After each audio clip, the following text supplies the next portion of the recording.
Assalamualaikum class. I hope you all are good. As you all know that you have been promoted to the next semester, the second semester, without taking exams.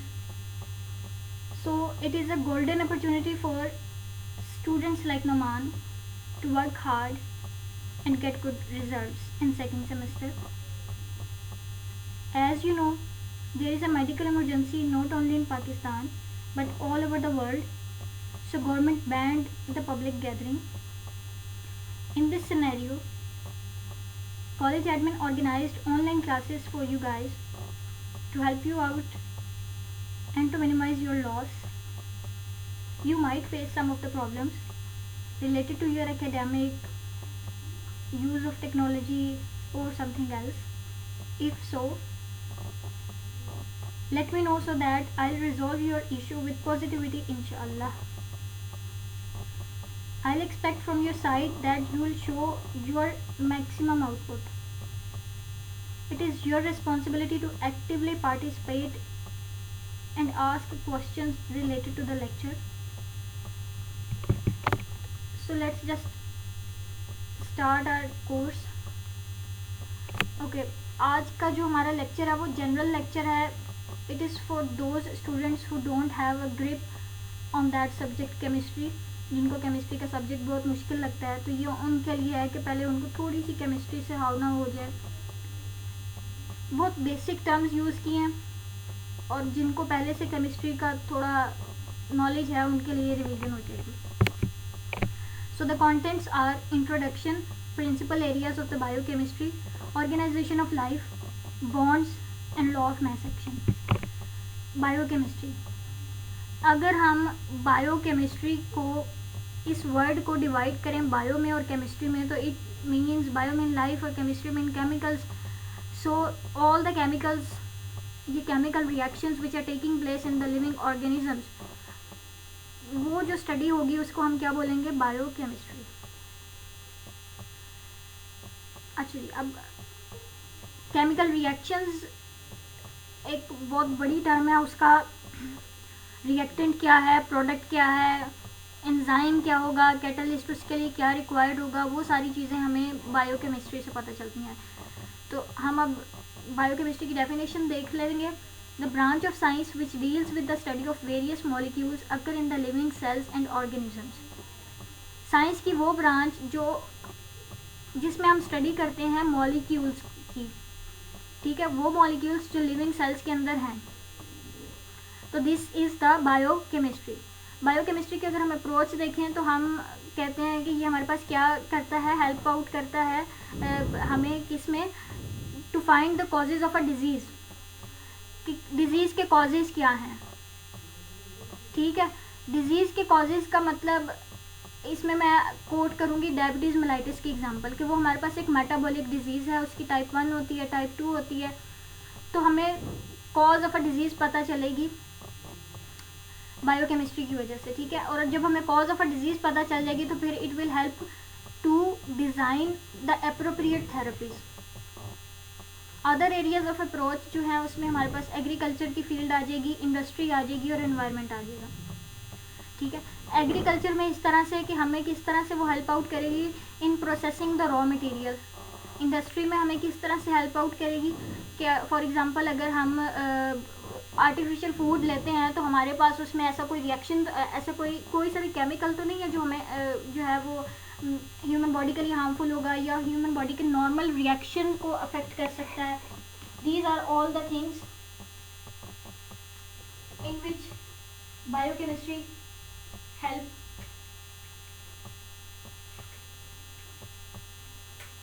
ठीक हो गया. Next हमारे पास आता है environmental factor.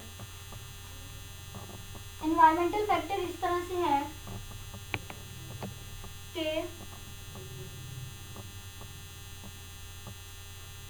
हमारा it will help to find the environmental causes of a disease. कि environment का कौन सा फैक्टर है जिसकी वजह से हमें डिजीज हो रही है. तो प्रिंसिपल एरियाज ऑफ बायोकेमिस्ट्री कौन कौन से हैं? अच्छा, एक बात रह गई कि हम basic principles of the biochemistry जो हैं वो कॉमन होंगे to all the living organisms. Basic principles कौन से हैं वो हम अभी देख लेते हैं, ठीक है। उसने कहा कि ये हमारे पास किसको होंगे, ऑल द लिविंग ऑर्गेनिजम्स पे अप्लाई होंगे। वो बेसिक प्रिंसिपल्स हैं कि हमें पता चलता है basic structural and functional component of a biological molecules, यानी जो भी हमारे बायोलॉजिकल मैक्रो मॉलिक्यूल्स हैं उनका स्ट्रक्चर क्या है और उनका फंक्शन क्या है वो हमें पता चलेंगे। मतलब हम बायोकेमिस्ट्री में वो पढ़ते हैं, मेटाबॉलिज्म पढ़ते हैं कि मेटाबॉलिज्म क्या है। मेटाबॉलिज्म में दो चीज़ें आती हैं, एनाबॉलिज्म और कैटाबॉलिज्म। एनाबॉलिज्म आप लोगों को पता ही, आप लोग पढ़ के आए हैं कि हमारे पास छोटा यूनिट जो है वो मिलकर जब बड़ा यूनिट बनाएगा तो that process will be the, या that metabolic reaction will be the anabolism. और अगर कैटाबॉलिज्म की अगर हम बात करें तो लार्जर यूनिट जो होगा वो डिवाइड होगा to make smaller units, to divide into smaller basic unit, तो that reaction will be the catabolism.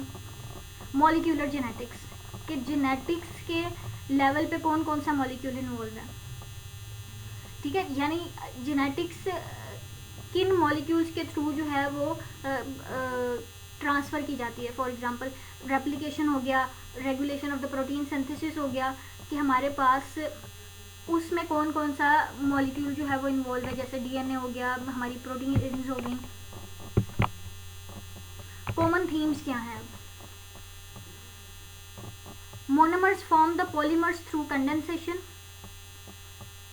Monomer single unit को बोलेंगे, बेसिक स्ट्रक्चरल यूनिट जो होगा ना उसको हम मोनोमर बोलेंगे। तो मोनोमर जो है वो क्या बनाएगा, पॉलीमर बनाएगा थ्रू कंडेंसेशन।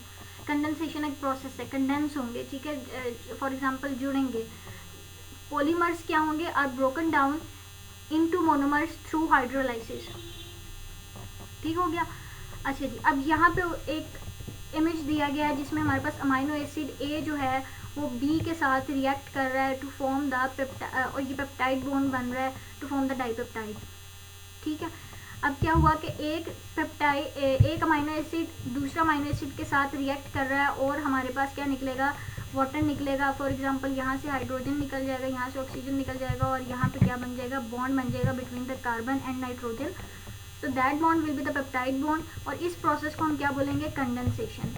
मोनोमर मिलके क्या बना रहे हैं, पॉलीमर बना रहे हैं कंडेंसेशन के प्रोसेस के थ्रू, और वाटर जो होगा वो रिलीज होगा।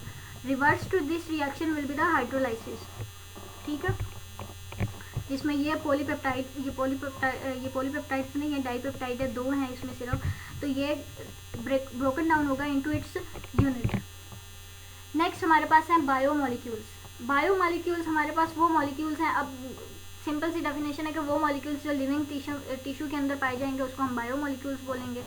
इसको हम दो क्लासेस में डिवाइड कर देते हैं, micro molecule and macro molecule. Micro छोटे को बोलते हैं, मैक्रो बड़े को बोलते हैं। इंपॉर्टेंस ऑफ मैक्रो मॉलिक्यूल्स क्या है कि हमारे पास essential structures for the basis of life, ठीक है। हमारा जितना भी एसेंशियल स्ट्रक्चर है वो क्या, for the basis of life. For example हमारे पास जैसे हम कहते हैं कि हमारा जो basic structural and functional unit of life है वो क्या है, सेल है। तो सेल अगर हम छोटे लेवल पे जाएं तो वो मैक्रो मॉलिक्यूल से बना हुआ है। वो स्ट्रक्चर होगा तो ही सेल अपना स्ट्रक्चर भी मेंटेन कर सकेगा और फंक्शन भी परफॉर्म कर सकेगा। इसी तरह से control and regulation of the processes, कि हमारे पास ये मॉलिक्यूल्स होंगे तो ही हमारे पास कंट्रोल भी होगा एंड रेगुलेशन भी होगा, कि कोई सा भी रिएक्शन जो होगा वो अंडर स्पीड ना चले या ओवर स्पीड ना चले, या होता है तो होता ही जा रहा है, कोई रेगुलेशन नहीं है उसकी, कभी कुछ हो रहा है और उसको रेगुलेट नहीं किया जा रहा, उसको पॉइंट पे चेक नहीं किया जा रहा, जगह जगह चेक पॉइंट्स नहीं लगी हुई जो उसको चेक करें, रेगुलेट करें कि this is the right procedure to do a reaction और this is the right catalyst to perform. यानी कोई रेगुलेशन जो भी होगी उसकी रेगुलेशन जो होगी वो मैक्रो मॉलिक्यूल्स के थ्रू होगी। देन है हमारे पास रिस्पॉन्सिबल फॉर एनर्जी एक्सचेंज, ठीक है। हम लिविंग ऑर्गेनिज्म जो है वो मेटाबॉलिज्म पे सरवाइव कर रहा है। जब तक मेटाबॉलिज्म हो रहा है तो तब तक उसकी जो लाइफ है वो चल रही है, ठीक है। उसको मेटाबॉलिज्म को कैरी आउट करने के लिए एनर्जी रिक्वायर्ड है। तो वो एनर्जी भी मॉलिक्यूलर लेवल पे ही प्रोड्यूस होगी। कैटाबोलिज्म होगा, एनाबोलिज्म होगा, एनर्जी प्रोड्यूस होगी, एनर्जी यूज होगी। This is the DNA macromolecule, ठीक है। डबल स्ट्रैंडेड डीएनए स्ट्रक्चर है। ये जो ब्लू में आपको दिखाया गया है, this is the basic structural unit, ठीक है। ये सारे मिलके हमारे पास क्या बनाएंगे, ये एक मैक्रोमोलिक्यूल है। ये एक छोटे लेवल पे एक ही कलर, एक ही उसके यूनिट से मिलके बना हुआ है। एक ही तरह के माइक्रोमोलिक्यूल मिलके एक मैक्रोमोलिक्यूल बना रहे हैं। अब हम पढ़ेंगे organisation of life. Organisation of life में हमारे पास आते हैं, सबसे छोटा यूनिट जो है वो एटम या एलिमेंट का है। उस एटम्स या एलिमेंट्स मिलके हमारे पास माइक्रोमोलिक्यूल्स बनाएंगे।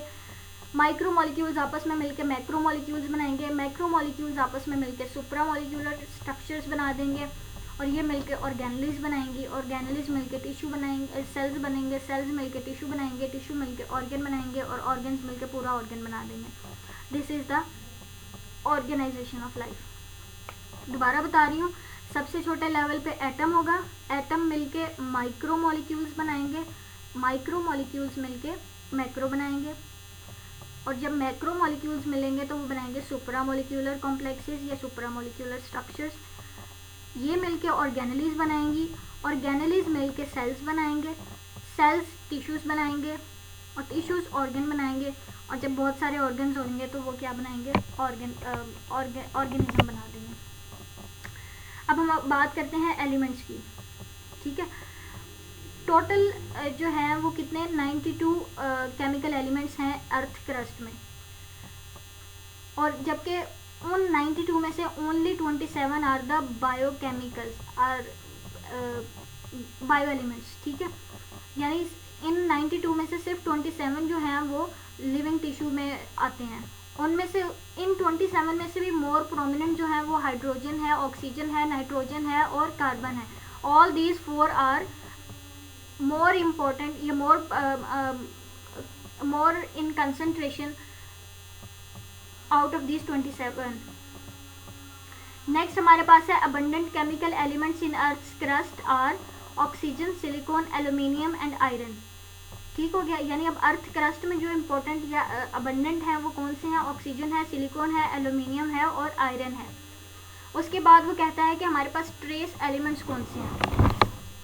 तो हमारे पास वो elements which are present in a very small amounts in the living organisms are called the trace elements. They serve as a metal ion activators for enzymes and associated with the protein structures and actions. ये trace elements वो elements हैं जिनकी concentration ज़्यादा required नहीं होती human body के अंदर, ठीक है। और ये क्या काम करते हैं, ये एंजाइम के कैटलिस्ट होते हैं। एंजाइम की प्रॉपर फंक्शनिंग के लिए ये रिक्वायर्ड होते हैं, ठीक है। इसके अलावा ये क्या होते हैं, associated with the protein structures and actions. आपकी प्रोटीन का जो भी स्ट्रक्चर है और जो भी उसका फंक्शन है वो उसको कैरी आउट करने के लिए ये ट्रेस एलिमेंट्स जो होते हैं वो रिक्वायर्ड होते हैं। नेक्स्ट हमारे पास है micromolecules. Elements form the simplest molecules of the life and held together by the strong chemical bonds. यानी एलिमेंट्स जब एक दूसरे के साथ बॉन्ड बनाएंगे, हम अभी आगे पढ़ेंगे कि बॉन्ड क्या होता है। जब छोटे वाले एलिमेंट्स जो हमने अभी पढ़े कि ये इतने ज़्यादा हैं और ह्यूमन बॉडी में इतने हैं, इतने में से भी सिर्फ 4-5 इंपॉर्टेंट है, ये 4-5 अबंडेंट है, ठीक है। तो फिर ये जब आपस में एक दूसरे के साथ बॉन्ड के थ्रू कनेक्टेड होंगे तो ये क्या बना देंगे, माइक्रोमोलिक्यूल्स। एग्जाम्पल इसकी क्या है, वाटर है, कार्बन डाइऑक्साइड है और अमोनिया है, ठीक हो गया। नेक्स्ट हमारे पास है simple molecules of the food.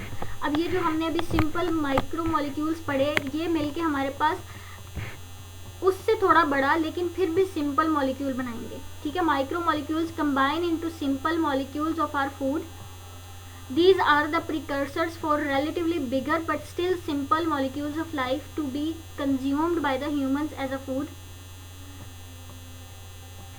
ये क्या है, प्रिकर्सर्स हैं for a relatively bigger but still simple molecules of life to be consumed by the humans as a food. अगर हम इसकी बात करें, अभी हमने सिंपल मॉलिक्यूल पीछे पढ़े, वाटर एंड कार्बन डाइऑक्साइड। ये दोनों मिलके क्या बना रहे हैं, ग्लूकोज बना रहे हैं प्लांट्स के अंदर, जबकि फैटी एसिड्स जो हैं are present in the oils of the plant seed, यानी ये अभी भी सिंपल है। ग्लूकोज जो है वो एक सिंपल मॉलिक्यूल है, ठीक है। या फैटी एसिड जो है वो भी अभी एक सिंपल मॉलिक्यूल है। अमाइनो एसिड भी सिंपल मॉलिक्यूल है, लेकिन ये भी जितने छोटे स्ट्रक्चर से मिलकर बने थे वो हमने क्या कह दिया था, माइक्रो मॉलिक्यूल। तो ये भी माइक्रो मॉलिक्यूल है, पॉलीपेप्टाइड्स मैक्रो मॉलिक्यूल्स का प्रिकर्सर के तौर पे ये काम करेगा, या फिर उसका छोटा यूनिट होगा, यही मिल मिल के बड़े बनाएंगे, ठीक है। ये थे हमारे माइक्रो मॉलिक्यूल्स। अब हमारे पास आता है macro molecules. Simple food molecules are absorbed and arranged into the macro molecules which form structure of human body and are present in varying amount, ठीक है। अब ये जितने भी सिंपल फूड मॉलिक्यूल्स थे ये एब्जॉर्ब किए जाएंगे और ये अरेंज होंगे into macro molecules which form the structure of the human body, ठीक है। इन्होंने मिलकर अब क्या बनाना है, ह्यूमन बॉडी का स्ट्रक्चर बनाना है and present in the varying amount. अब ये छोटे यूनिट जो हैं ये हम देख रहे हैं कि मैक्रो मॉलिक्यूल हमारे पास 4 हैं, प्रोटीन, डीएनए, फैटी चेन, और ये हमारे पास ये एडिपोज टिश्यूज, और ये हमारे पास कार्बोहाइड्रेट की पॉलीसेकेराइड्स आ गई हैं, ठीक है। तो पॉलीसेकेराइड का जो छोटा यूनिट है या बेसिक यूनिट है वो क्या है, ग्लूकोज, यानी ग्लूकोज मिलते जाएंगे चेन में और वो पॉलीसेकेराइड बना देंगे। अमाइनो एसिड्स मिलते जाएंगे और वो प्रोटीन, डीएनए, आरएनए ये बना देंगे। इसको एक इमेजिनेबल एग्जांपल से इस तरह से कोट करूंगी कि आप सपोज करेंगे, इमेजिन करें एक वाइट मोती का हार है, ठीक है। तो जो एक वाइट मोती है वो उसका बेसिक यूनिट है, ठीक हो गया, और वो बहुत सारे मिलके आपका एक पूरा हार बना रहे हैं। तो इसी तरह से होगा ग्लूकोज, पूरे पॉलीसेकेराइड चेन में होगा जो ग्लूकोज ही, ठीक है, लेकिन वो जुड़ता जाएगा एक दूसरे के साथ और आपको एक बड़ा स्ट्रक्चर बना देगा जिसको हम मैक्रो मॉलिक्यूल बोलेंगे, या फिर अमाइनो एसिड जो है वो मिलके क्या बना देंगे, प्रोटीन और डीएनए। आई होप आपको अब तक की बात समझ आ गई होगी। नेक्स्ट हमारा है सुप्रा मॉलिक्यूलर कॉम्प्लेक्स। जब हमारे बहुत सारे मैक्रो मॉलिक्यूल्स मिलते हैं तो फिर वो क्या बना देंगे, सुप्रा मॉलिक्यूलर कॉम्प्लेक्सेस बना देंगे, ठीक हो गया, यानी लिपोप्रोटीन। अब इसमें लिपिड भी है और प्रोटीन भी है, दोनों क्या है, मैक्रो मॉलिक्यूल्स। ग्लाइकोप्रोटीन्स, ग्लूकोज भी है, प्रोटीन भी है। ग्लाइकोलिपिड्स, ग्लूकोज भी है और लिपिड भी हैं, ठीक हो गया। अब इन्होंने क्या बनाया, सुप्रा मॉलिक्यूलर कॉम्प्लेक्स बनाया। अब सुप्रा मॉलिक्यूलर कॉम्प्लेक्सेस की जो बैकबोन है वो किस बॉन्ड के थ्रू कनेक्टेड होगी, किस बॉन्ड के थ्रू जुड़ी हुई होगी, उस बॉन्ड को हम बोलेंगे कोवेलेंट बॉन्ड। जबकि हमारे पास उसकी जो डायमेंशनल या स्ट्रक्चरल उसकी जो शेप होगी वो हमारे पास किससे मेंटेन होगी, with the help of a weak bond forces. वो भी हम ये सारे बॉन्ड्स वगैरह पढ़ेंगे, कौन सा बॉन्ड है और उनके फैक्टर्स क्या क्या हैं। नेक्स्ट हमारे पास है cells and tissues. Supra molecular complexes जो हैं are assembled to form the structure of a cell and its organelles, ठीक हो गया। अब ये ही जो हमने पीछे सुप्रा मॉलिक्यूलर स्ट्रक्चर पढ़े हैं ये क्या होंगे, असेंबल होंगे और आपको एक ऑर्गेनली बना देंगे, ठीक है। अब सेल के अंदर बहुत सारी ऑर्गेनलीज हैं और हमारे पास सेल भी 2 तरह के हैं, तो उस सेल वाइज ऑर्गेनली जो हो जाएंगे वो डिफरेंट हो जाएंगे। फॉर एग्जांपल ऑर्गेनलीज की अगर हम बात करें तो गोल्जी बॉडीज़, हमारे पास लाइसोसोम्स, हमारे पास साइटोस्केलेटन बनता है, माइटोकॉन्ड्रिया है, न्यूक्लियस है, तो ये ऑर्गेनलीज की एग्जांपल होगी। और अगर हम यूकैरियोटिक और प्रोकैरियोटिक सेल की बात करें तो प्रोकैरियोटिक सेल जो है वो हमारे पास सिंपलेस्ट सेल है और यूकैरियोटिक सेल जो है वो मोर एडवांस सेल है। हमारे पास इसमें मेम्ब्रेन बाउंडेड ऑर्गेनलीज नहीं होती है, इसमें यूकैरियोटिक में मेम्ब्रेन बाउंडेड ऑर्गेनली होती है, ठीक है। ये कुछ जो है वो डिफरेंसेस हैं, वो हम आगे जाके डिटेल से पढ़ लेंगे। मेजर डिफरेंस यही था कि प्रोकैरियोटिक में जो है न्यूक्लियस या मटेरियल जो है, क्रोमोसोमल मटेरियल जो है वो मेम्ब्रेन बाउंडेड ऑर्गेनली न्यूक्लियस के अंदर नहीं होता, न्यूक्लियाइड बोलते हैं उसको। जबकि हमारे पास यूकैरियोटिक सेल में जो जेनेटिक मटेरियल है वो क्या होगा, मेम्ब्रेन बाउंडेड है और उसको हम न्यूक्लियस बोलते हैं। नेक्स्ट हमारा है कोवेलेंट बॉन्ड। तो कोवेलेंट बॉन्ड क्या है, कोवेलेंट बॉन्ड जो है वो हमारे पास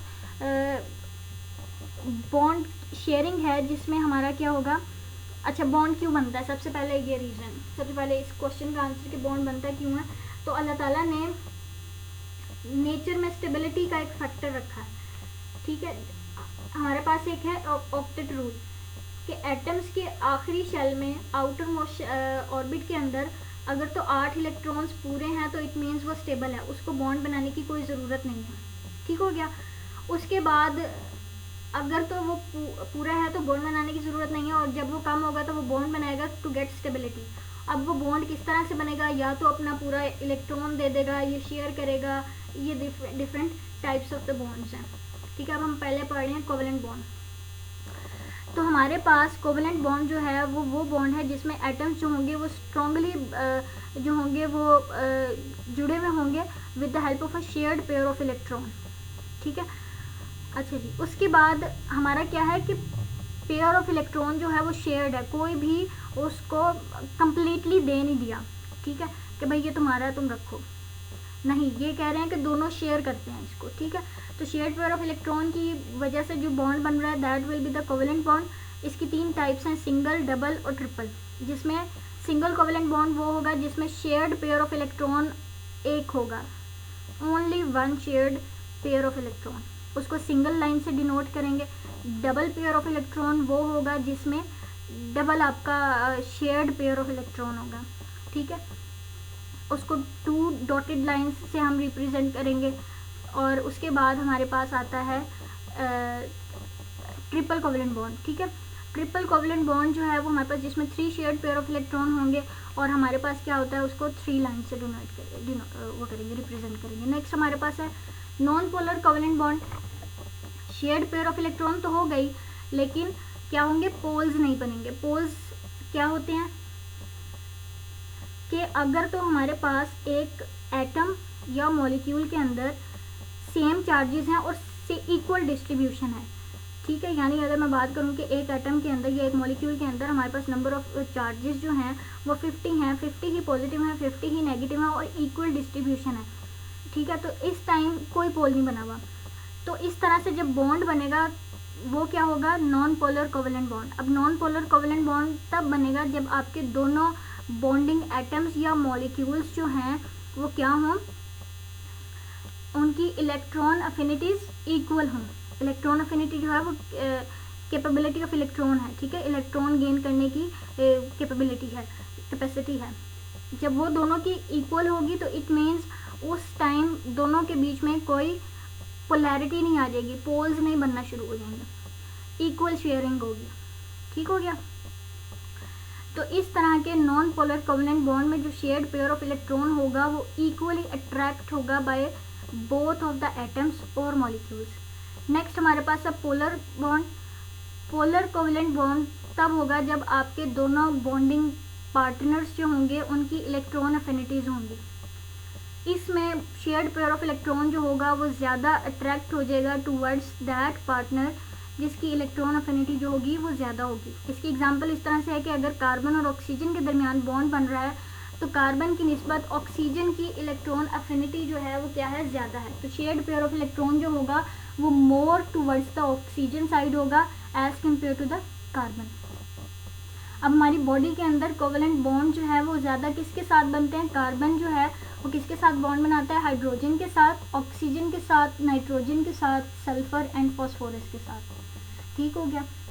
और इन्हीं 4-5 एटम्स की जो है ना वो बॉन्डिंग, डिफरेंट बॉन्डिंग, कोई बॉन्ड किसी के साथ जुड़ेगा और कोई किसी के साथ, और डिफरेंट टाइप ऑफ बॉन्डिंग की वजह से हमारे पास एक wide variety of the molecules आ जाती है जिससे लाइफ चल रही है।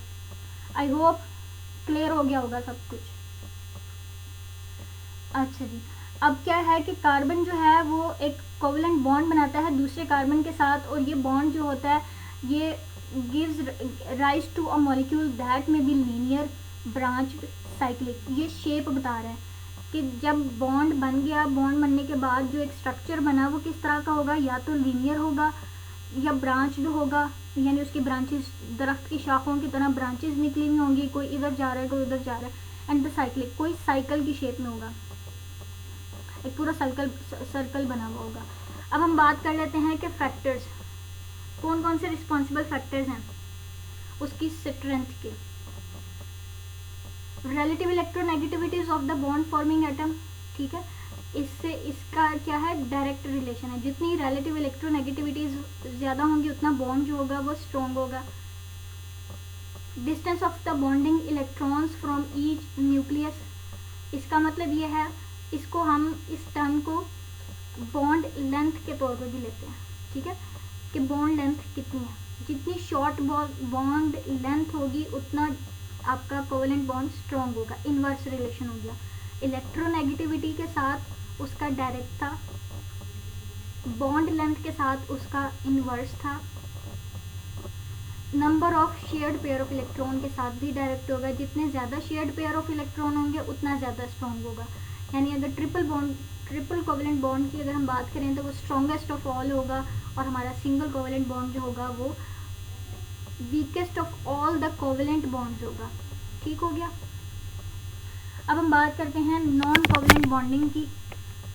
ये हमारा डीएनए का मॉलिक्यूल था, इसमें उसने सिर्फ कोवेलेंट बॉन्ड का स्ट्रक्चर दिखाया हुआ है कि ये हमारे पास किस तरह से ये डीएनए का मॉलिक्यूल है, ये उसका डबल स्ट्रैंडेड स्ट्रक्चर है। ये जो सिंगल स्ट्रैंड ऑफ डीएनए बना है ये किससे बना है, with the help of a covalent bond. Next हमारे पास है आयनिक बॉन्ड। आयनिक बॉन्ड जो है वो तब बनेगा जब हमारे पास आयंस बनेंगे। आयंस क्या होते हैं कि हमारे पास जब या तो कम्प्लीटली इलेक्ट्रॉन दे दिया जाएगा या ले लिया जाएगा, ठीक है। तो जो आयंस के वजह से बॉन्ड बन रहा है या आयंस वाला जो बॉन्ड है वो क्या कहलाएगा, आयनिक बॉन्ड। अच्छा जी, अब ये जो बॉन्ड है ये हमेशा ऑपोजिट चार्जेस में बनेगा, यानी पॉजिटिव पॉजिटिव कभी नहीं बनेगा बॉन्ड, पॉजिटिव नेगेटिव ही बनेगा हमेशा। ये ज़रूर हो सकता है कि एक ही मॉलिक्यूल के अंदर बने या डिफरेंट मॉलिक्यूल्स के अंदर बने, यानी एक ही मॉलिक्यूल के अंदर अगर आपके पास पॉजिटिव और नेगेटिव चार्जेस बन गए हैं तो जो बॉन्ड बनेगा वो आयनिक बॉन्ड होगा, इंट्रामॉलिक्यूलर, ठीक है, या फिर एक्स्ट्रा मॉलिक्यूलर, इंटरमॉलिक्यूलर भी हो सकता है। ओके जी, अब जो है वो हमारे पास वो क्या कह रहा है, इसका दूसरा नाम जो है वो इलेक्ट्रोस्टैटिक भी है और इलेक्ट्रोवेलेंट बॉन्ड भी है। और average bond energy of ionic bond जो है वो 20 किलो जूल पर मोल है, ठीक है। और ये वीकेस्ट बॉन्ड होते हैं, इनको माइनर ऑल्टरेशन से भी ये बॉन्ड जो है वो टूट सकते हैं। हल्की सी हीट इधर से उधर हो गई, आइडियल से अपनी रेंज से ज़्यादा हो गई या कम हो गई तो ये बॉन्ड जो है वो टूट जाएगा, ठीक है। चेंज इन पीएच हो जाएगी तो ये क्या होगी, इनका जो बॉन्ड होगा ये टूट जाएगा। लेकिन ये बॉन्ड्स कहाँ पे बन रहे हैं या ये बॉन्ड्स जो हैं वो क्या काम कर रहे हैं, किस तरह से हो रहा है, तो जो आपकी डायमेंशनल आपकी जो स्ट्रक्चर्स हैं मैक्रोमोलिक्यूल्स के वो आयनिक बॉन्ड की वजह से जो है वो टिके हुए हैं, मतलब, ठीक है। ओके जी, अब ऑप्टिमम डिस्टेंस कितना रिक्वायर्ड है आयनिक बॉन्ड के लिए, 2.8 एंगस्ट्रॉम। इसका मतलब ये है कि अगर 2.8 ए के डिस्टेंस पे आपका दोनों मॉलिक्यूल्स पड़े हुए हैं तो इट मीन्स आपका क्या होगा, बॉन्ड बनने के चांसेस होंगे। इससे ज़्यादा होगा तो दोनों के दरमियान फोर्सेस ऑफ अट्रैक्शन या रिपल्जन बनेगी ही नहीं, अट्रैक्शन बेसिकली, ठीक है। और अगर इससे कम होगा तो फोर्स ऑफ रिपल्जन आना शुरू हो जाएगी, ठीक हो गया। तो अब हम क्या कह रहे हैं कि आयनिक बॉन्ड जो है वो मेंटेन करते हैं the protein molecule in their native shape, यानी प्रोटीन्स की जो शेप है वो क्या होगी, इन्हीं आयनिक बॉन्ड की वजह से बनेगी। उसके बाद वो कहता है कि हमारे पास electrostatic forces of the repulsion between the same charge bearing groups also maintain the shape of some regions of the biomolecules, ठीक हो गया। नेक्स्ट हमारे पास है डाइपोल मोमेंट। अभी मैं डाइपोल को एक्सप्लेन कर रही हूँ, डाइपोल क्या होता है तो मैं उसको दोबारा नहीं बताऊंगी। तो जब हमारे मॉलिक्यूल के अंदर डाइपोल्स बन जाएंगे तो उनके दरमियान जो अट्रैक्शन होगी वो हमारे पास उसके दरमियान जो फोर्सेस होंगे उसको हम डाइपोल फोर्सेस बोलेंगे। And these are also responsible for stabilisation और यानी for maintenance of the structure of biomolecules, ठीक है। और इसको इस तरह से मैं रिलेट कर दूंगी वेक्टर्स के साथ कि जब हमारे पास इक्वल बट ऑपोजिट वेक्टर थे तो फिर हमारे पास रिजल्टेंट ज़ीरो था। तो इसी तरह से मोमेंट भी ज़ीरो होगा जब हमारे पास चार्जेस इक्वल होंगे बट ऑपोजिट डायरेक्शन में होंगे, ठीक हो गया। अब वो कंडीशन क्या बता रहा है कि हमारे पास डाइपोल मोमेंट की वजह से जो वाटर के मॉलिक्यूल की शेप है वो एंगुलर हो जाती है, ठीक है। यानी ऑक्सीजन हाईली इलेक्ट्रोनेगेटिव है, हाइड्रोजन को वो क्या कर देंगे, एक दूसरे से रिपेल कर देंगे, जो उसका शेड पेयर ऑफ इलेक्ट्रॉन उसके टॉप पे होगा, ठीक है, तो वो क्या करेंगे, अपना लीनियर स्ट्रक्चर छोड़ के थोड़ा सा टिल्ट हो जाएंगे डाउनवर्ड, और इसी डाइपोल मोमेंट के ज़ीरो होने की वजह से कार्बन डाइऑक्साइड का जो स्ट्रक्चर है वो क्या हो जाएगा, ज़ीरो लीनियर होगा, यानी बीच में कार्बन होगा और आसपास दोनों कार्बन होंगे, ऑक्सीजन होंगे सेम लेवल पर, लीनियर स्ट्रक्चर होगा। देन हमारे पास है हाइड्रोजन बॉन्ड। हाइड्रोजन बॉन्ड जो है वो भी एक तरह का कोवेलेंट बॉन्ड ही है, ठीक है, लेकिन उसमें कंडीशन क्या है कि एक जो पार्टनर है बॉन्ड का वो क्या होगा, हाइड्रोजन होगा, कंपल्शन है ये कि वो हाइड्रोजन होगा, वो डोनर होगा। और दूसरी जो है वो कंडीशन क्या है कि दूसरा जो पार्टनर होगा वो इलेक्ट्रोनेगेटिव होना चाहिए, ठीक है, और वो एक्सेप्टर होगा। अब इलेक्ट्रोनेगेटिव जितने भी होंगे वो क्या बनाएंगे, हाइड्रोजन के साथ हाइड्रोजन बॉन्ड बनाएंगे। कौन कौन से हैं, fluorine, oxygen, nitrogen and chlorine. अब हमारी बॉडी में ज़्यादातर हाइड्रोजन बॉन्ड जो है वो जिन दो एटम्स के साथ या जिन दो एलिमेंट्स के साथ बन रहा है वो ऑक्सीजन है और नाइट्रोजन है। इस बॉन्ड की जो स्ट्रेंथ है वो between the 4 to 30 kilo joule है, जो कि 100 से भी नीचे है, 50s में है, ये 50s से भी नीचे है, 30s में है। जबकि कोवेलेंट बॉन्ड की हमने जो अभी देखी थी वो 100s में थी, 200 समथिंग, 300 समथिंग, ठीक हो गया। और इसके जो फैक्टर्स हैं वो क्या हैं, वो भी वही हैं जो हमने अभी देखे कि इलेक्ट्रोनेगेटिव होगा, बॉन्ड लेंथ होगी, ऑप्टिमम डिस्टेंस जो है वो कितना होगा, 2.7 to 3.1 आर्मस्ट्रॉन्ग होगा, ठीक हो गया। तब उसकी मैक्सिमम, ये जब डिस्टेंस होगा, डिस्टेंस की ये रेंज होगी तो मैक्सिमम बॉन्ड एनर्जी आएगी आपके पास। इसके अलावा हमारे पास इंट्रामोलिक्यूलर और इंटरमोलिक्यूलर हाइड्रोजन बॉन्ड होता है। इंट्रामोलिक्यूलर मतलब ये है कि आपके किसी भी मॉलिक्यूल के अंदर अगर एक हाइड्रोजन पड़ा है और दूसरा हाईली इलेक्ट्रोनेगेटिव पड़ा है, कोई सभी, सपोज करें कि हमारे पास ऑक्सीजन पड़ा है या लेट्स से हमारे पास ये नाइट्रोजन पड़ा है, तो इन दोनों के दरमियान बॉन्ड जो बनेगा वो हाइड्रोजन बॉन्ड होगा, लेकिन वो एक ही मॉलिक्यूल के अंदर है, इसलिए हम उसको क्या बोलेंगे, इंट्रा मॉलिक्यूलर हाइड्रोजन बॉन्ड। और अगर दो बॉन्ड्स के दरमियान बन रहा है तो फिर हमारे पास क्या होगा, इंटरमोलिक्यूलर। अच्छा जी, अब हम बात कर लेते हैं कि आपके प्रोटीन के जितने भी स्ट्रक्चर्स हैं, सेकेंडरी हो, टर्शरी हो या क्वाटर्नरी हो, वो आपके इसी हाइड्रोजन बॉन्ड की वजह से ही मेंटेन होता है, ठीक है। और इसी तरह से डीएनए का जो डबल हेलिकल स्ट्रक्चर जो है वो हमारे पास हाइड्रोजन बॉन्ड से मेंटेन हुआ है। हाइड्रोजन बॉन्डिंग की वजह से वो स्ट्रक्चर जो है वो अभी तक कायम होता है, ठीक है। इसी तरह से हमारे पास जो कार्बोहाइड्रेट डिज़ोल्व होती हैं वो भी हाइड्रोजन बॉन्ड की वजह से ही डिज़ोल्व होती हैं। हमारे पास जो डाइज आते हैं, कलर्स, जो कपड़े डाई हुए होते हैं वो भी हाइड्रोजन बॉन्ड की वजह से होते हैं। कि अगर हमारे पास एक डाई था, वो उस डाई ने आपके क्लॉथ के मॉलिक्यूल्स के साथ हाइड्रोजन बॉन्डिंग बना ली, तो इट मीन्स कलर चिपक गया उसके साथ, ठीक हो गया। अच्छा जी, अगली हमारी है वैन डर वाल फोर्सेस। चलें, वैन डर वाल फोर्सेस, ठीक है। वैन डर वाल फोर्सेस जो है इसकी सिर्फ 3-4 बातें हैं कि ये हमारे पास क्या होगा, हर एक मॉलिक्यूल के अंदर पड़ा हुआ होगा, मौजूद होगा। इसका जो ऑप्टिमम डिस्टेंस है वो 3 to 4 आर्मस्ट्रॉन्ग है बिटवीन द टू एटम्स। ये हर टाइम मौजूद है, तो इट मीन्स इसका कोई बैलेंसिंग भी होगी, ठीक है। अब वो बैलेंसिंग किस तरह से है, वो ये कह रहा है कि हमारे पास इक्वल बट ऑपोजिट क्वांटिटी में होता है, तो फिर वो उसका जो भी रिजल्टेंट है वो ज़ीरो आता है, ठीक है। और जब ये बैलेंस ख़राब होना शुरू हो जाता है तो फिर वो फोर्सेस ऑफ अट्रैक्शन जो होती हैं, वैन डर वाल फोर्सेस ऑफ अट्रैक्शन जो हैं या रिपल्जन जो है वो क्या होंगी, डोमिनेंट हो जाएंगी, ठीक हो गया। उसके बाद हमारे पास क्या कह रहा है कि हाइड्रोफोबिक इंटरेक्शंस। हाइड्रोफोबिक इंटरेक्शंस, हम हाइड्रो का मतलब वाटर एंड फोबिक का मतलब हेटिंग, ठीक हो गया। तो जो भी हमारे पास हाइड्रोफोबिक इंटरेक्शंस होंगे वो नॉन पोलर ग्रुप के बीच में होंगे। वाटर जो है वो हमारे पास क्या है, एक यूनिवर्सल सॉल्वेंट है, ठीक है। उसके पास पोलर और नॉन पोलर दोनों ग्रुप हैं वाटर के पास। तो अब अगर तो आपका जो क्या कहते हैं, non-polar regions, hydrophobic interactions are formed between the non-polar groups and hold the non-polar regions of the biochemicals together.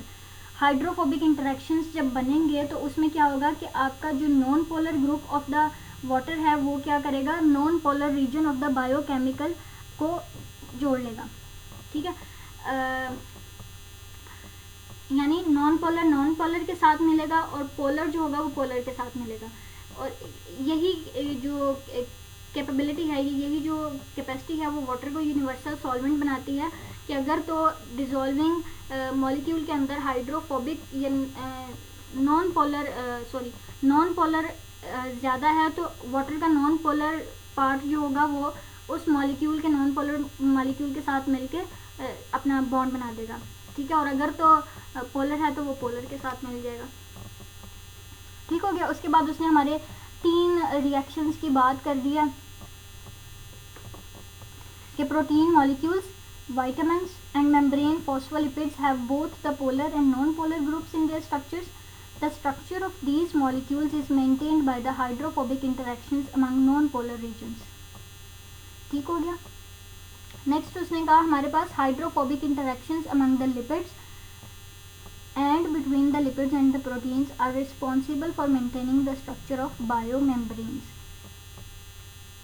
ठीक है जी, this is all about today's lecture. आप लोगों को जो भी बात नहीं समझ आई वो आप लोग मुझसे पूछ लेना, ठीक है। ओके, अल्लाह हाफिज़।